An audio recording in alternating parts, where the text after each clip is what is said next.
dates, but we're also saying our goodbyes to Cristiano Ronaldo. Zlatan, that's what I want to talk to you about in just a second, because he said yesterday that this would be his last World Cup after they were knocked out, Portugal against Spain. Let's hear from Cristiano Ronaldo after that game. Well, normal, sad to leave the World Cup like this, but as I said yesterday in the press conference, I gave everything, I gave my best, and I live with a clear conscience, right? This is football. This is the life of a footballer. Sometimes you win, sometimes you lose, you have to keep going. The truth is, it was my last World Cup, yes, but I will have time for everything else to think, be with my family, not make decisions in the heat of the moment, and continue with life. It's important to say, Zlatan, he is not retiring from football, he's not retiring from international football, but he is saying, look, I'm 41, I'm not going to be in a World Cup when I'm 45. So how do you reflect on his legacy at World Cups on the world stage? I mean, I send him all my respect. What he did massive things. I think the World Cup will miss him, as he will miss also the World Cup. I think he tried to win the World Cup. This gentleman won it. It's not easy.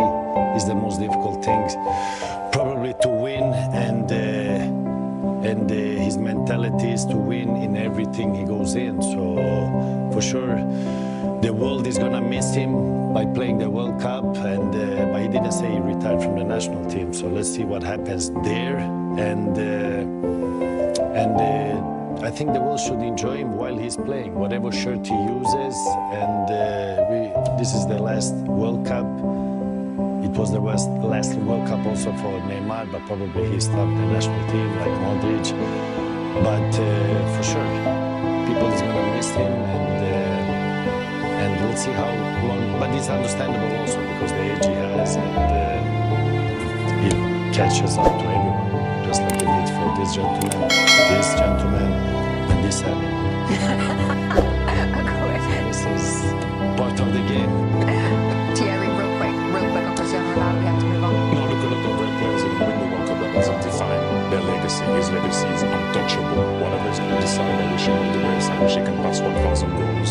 He inspired a lot of generation kids, especially with the way he breathes, lives, and think football. Look at his body, look at how he is. He's an example for everybody. So, big man, all the very best in what you wish to do. Thank you, guys. Okay, All Day Access, sponsored by Verizon. Then the final two pieces of the quarter-final puzzle. Yesterday, Cristiano Ronaldo's World Cup career is now over after Spain beat Portugal 1-0, and the United States reached the end of their line 2, knocked out 4-1 by Belgium. Hello and welcome along to the final day of the round of 16 action at the 2026 FIFA World Cup, with the US Soccer Hall of Famer Alexi Lalas, Sweden's all-time leading scorer, that man Zlatan Ibrahimovic, and 1998 World Cup champion Thierry Henry. I'm Rebecca Lowe. Good morning to you all. Thank you for joining us. And Lexi, you are our first port of call this morning, because I know you've not had too much sleep, but you have managed to have a few hours at least to digest what happened last night with the US going out to the World Cup. And your thoughts this morning are what? Yeah, I mean, look, as a fan, and I am a fan of this team, of this sport, as a fan, you don't have to respect it. That's your prerogative. It's kind of what I love about fans. That at times you are irrational, and it's emotional, and it's personal. And yesterday certainly was one of those days. Now, as a player of those days, I still think that I share some of the feelings out there. I'm still disappointed, still a little bit angry, and I think yesterday was the one that got away. It was a lost opportunity. This U.S. team picked the worst day to have their worst day. But I also really reiterate that the time for moral victories is gone. It doesn't mean that I'm not hopeful and proud in many ways of what has happened. I mean, you look at the way that this team galvanized the country to see the country through the lens of the World Cup and through this team, and they deserve a tremendous amount of credit for that. I also think that what makes me hopeful is that there was heightened expectations in a good way, not Pollyanna, not being delusional about it, but people want to see more from this team and aren't accepting just being there. And that's a good thing, and that is progress. And ultimately, the celebrations around this team were justified. But yeah, it still hurts. But we move on because we have a whole lot more tournament here. And while the U.S. goes out, this tournament continues on. And whether it's today or going forward to that final, there's a lot to talk about and a lot to celebrate. Yep, there sure is. Thierry, yesterday you very much wanted to focus on the game, Yes. the Balogun situation. But today, I know you want to just make a point about that situation. Yeah, well, the rates, you're right. What I said, I don't think people understood my raised Article 27. That was sarcasm. I thought people could understand that, but they didn't. So I'm going to say it again. I do agree with the fact that he was on a red. Because if I was a player and someone gave me a red, like I don't want to accept that. But I don't agree with the reason with the red. Do you understand what I'm saying? What FIFA did was right. But it was the right thing in terms of not giving a red. That should have been a decision that was done on the field, not after 3 days, 4 days. I didn't agree with that at all.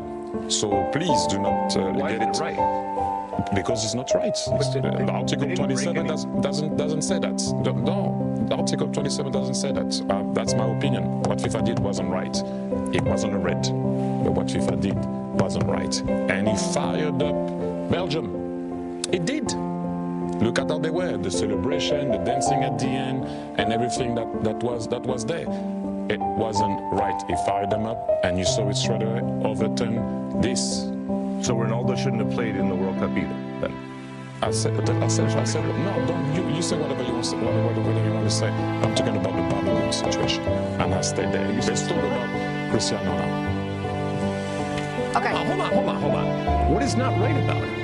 That's my opinion. I don't think it was right. What I understand your opinion. I completely understand. But that's about it.